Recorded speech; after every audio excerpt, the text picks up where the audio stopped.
what's crazy about this little series? In the time between I made that first episode and this second episode, a brand new Gamera thing was announced. And it's like just around the corner too. Like we're getting this in a couple months. Isn't that crazy? When I said a couple months, I didn't mean exactly a couple months. Well, looks like I have to shift the Gamera Retrospective into maximum overdrive if I want to make it to the release date of Gamera Rebirth. So, let's do that. Last time, Showa Gamera had hit its stride. All the tropes had reached their final forms, and now Gamera is Gamera. Alongside all the screaming children and extreme violence, a very friendly Gamera faced off against a giant laser-shooting vampire bat named Gauss and the world-conquering space squid Virus. Now that Showa Gamera had finally hit its peak, let's see where the series heads to next, as I have a feeling it's only gonna get wackier from here. So, let's jump right on into the third part of the Gamera Retrospective.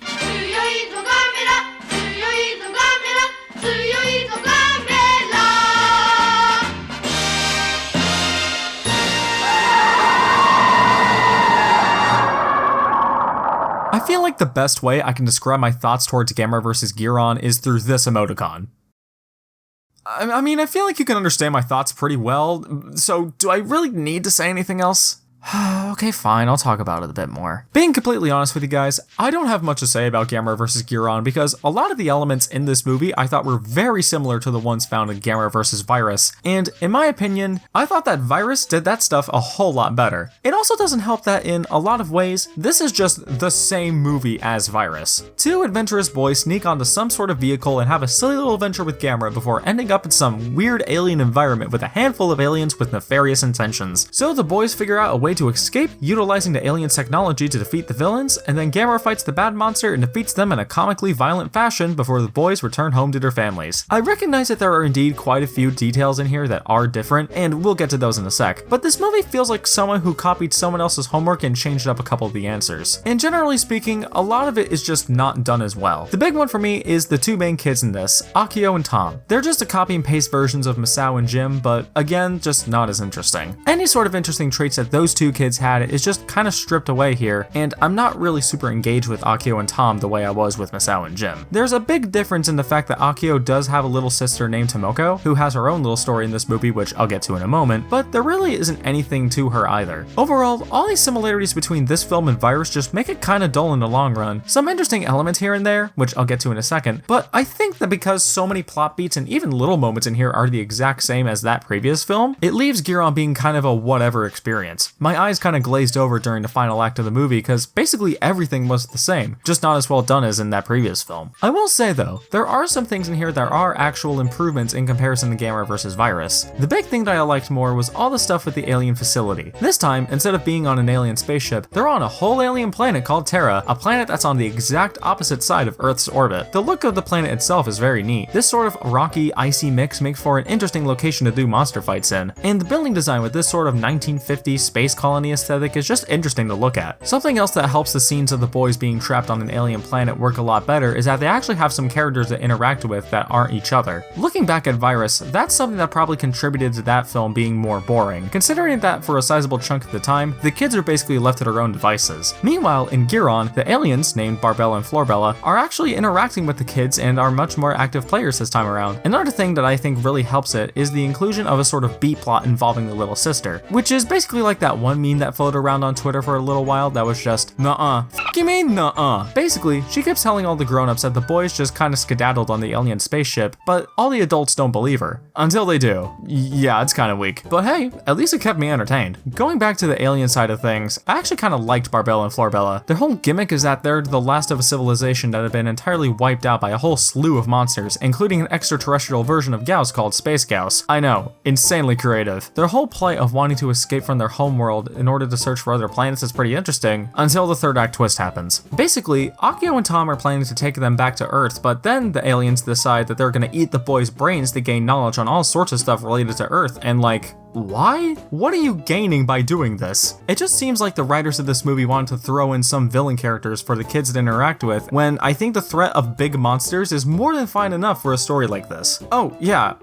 big monster. Guiron is kind of whatever. I wasn't too impressed by him. I think coming off the likes of a rainbow death lizard, laser shooting vampire bat, and even world conquering space squid, the goober with a giant knife on his head that also shoots out ninja stars just doesn't really do it for me. He's fine enough as a villain for this story, but he doesn't leave leave much of an impression on me. I will say though, I do like his fights with Space Gauss and Gamera. The Space Gauss fight is brutal in a very comedic way, where he just chops up that fool like pepperoni, and then the Gamera fight in which, do I need to say anything about the Gamera fight? Oh, just, the character did a spin. It was like a cool spin. It was the whole reason I was showing it to you, but yeah, it was just kind of cool. Honestly, I think that's all I really gotta say about Gamera vs. Guiron. Again, I didn't really have a whole lot to say in regards to this film in comparison to the rest of the films in the Showa era. A lot of it was just the same as Virus, but not as interesting. I didn't hate this movie, there was still a little bit of that Showa Gamera charm, and I didn't actively dislike watching it, but I can't say I'm interested in revisiting it anytime soon. It's a pretty whatever film, and I'm gonna give it a 5 out of 10.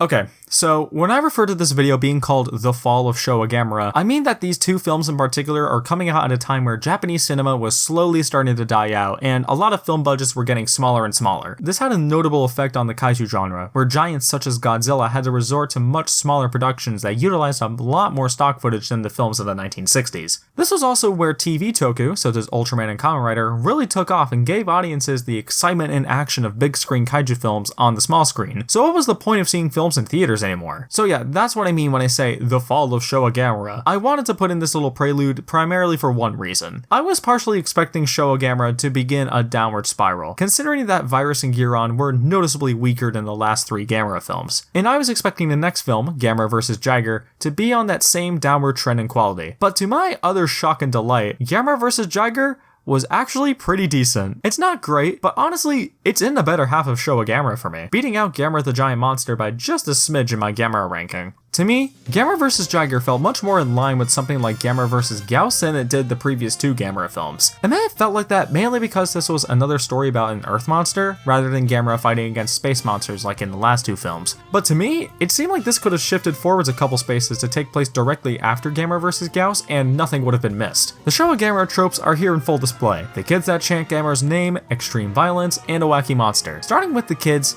they're pretty okay. Again, we have a trio consisting of 2 older brothers named Hiroshi and Tommy's younger sister named Susan. When it comes to their characterizations, there really isn't much here, just like in the last movie, but there is something interesting that happens here that I do want to talk about. So Tommy and Susan's father works to get the film's MacGuffin, the Devil's Whistle, away from its island and to Expo 70!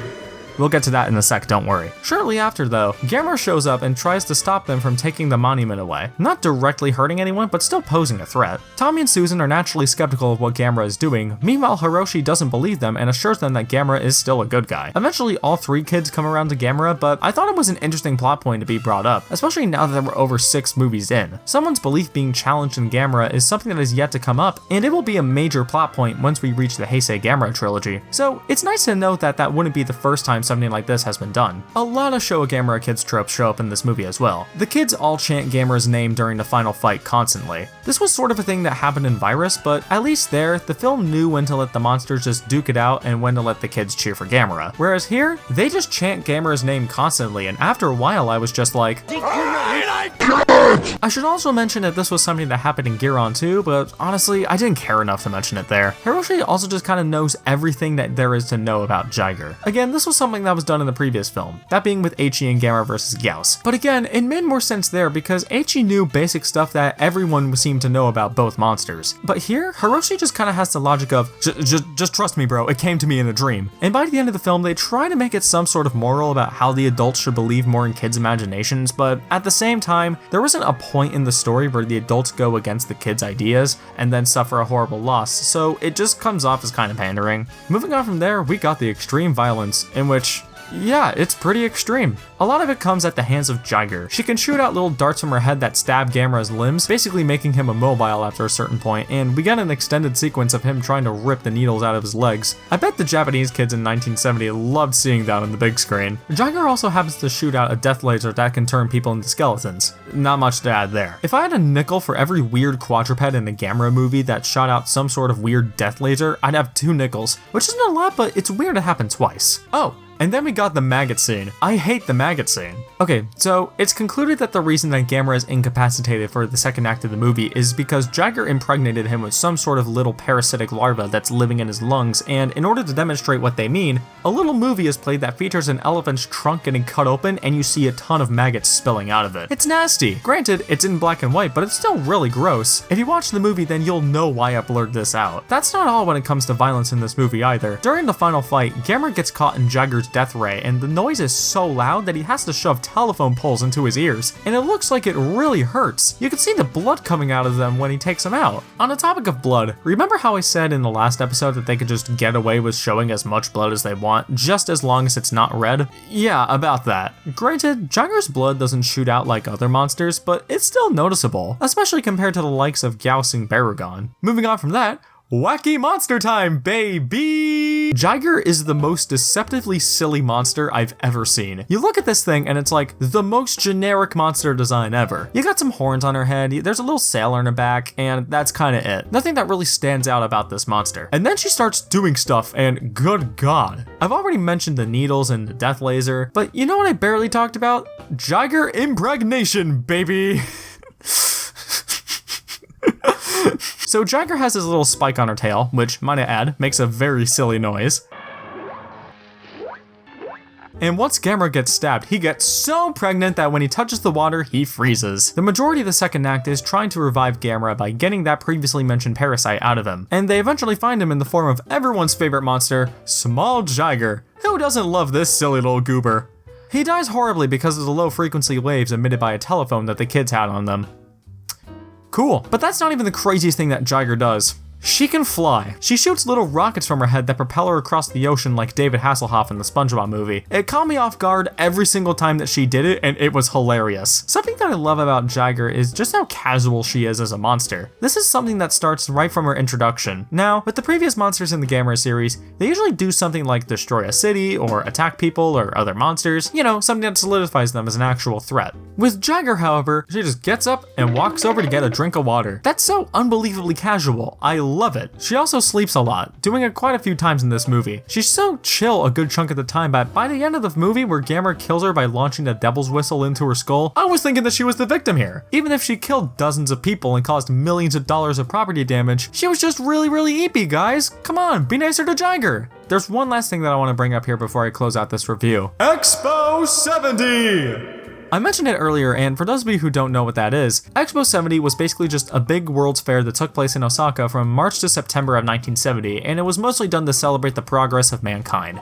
Also, one more thing that I should mention because it's kinda neat, Expo 70 saw a stage show that put several Godzilla and Gamera monsters together on stage. Not a lot of video exists of this stage show, and most of what we know from it is found in pictures, but several different monsters from both franchises crossed over for it, including Jiger herself. But anyways, Gamera vs. Jiger is just a shit ton of propaganda for Expo 70. One of the characters works at the expo and basically gives us a whole tour of the location. The Devil's Whistle is taken from the island that it's from to be put on display at the expo, and the entire reason why Jiger needs to be stopped is so she doesn't destroy the expo grounds. Like, guys, people are dying. Lots of people are dying. I think there's more important things to worry about than the expo. But then yet again, what would I know? But that's basically everything I wanted to talk about. Well, aside from technical stuff and monster fights and whatnot, but that's all stuff you basically heard before in the other episodes of this series, so why would you need to hear that again? Anyways, I was actually quite surprised by Gamera vs. Jiger. I was not going in expecting to like it as much as I did, but it threw in lots of little surprises that kept me consistently entertained in a way that the previous couple films just didn't. I'm quite happy to say that I like this movie, flaws and all. Once again, I can't bring myself to say that this was a good movie, just like with the other few Showa Gamera movies that I liked, but I enjoyed it for what it was, and I'm gonna give it a 6 out of 10.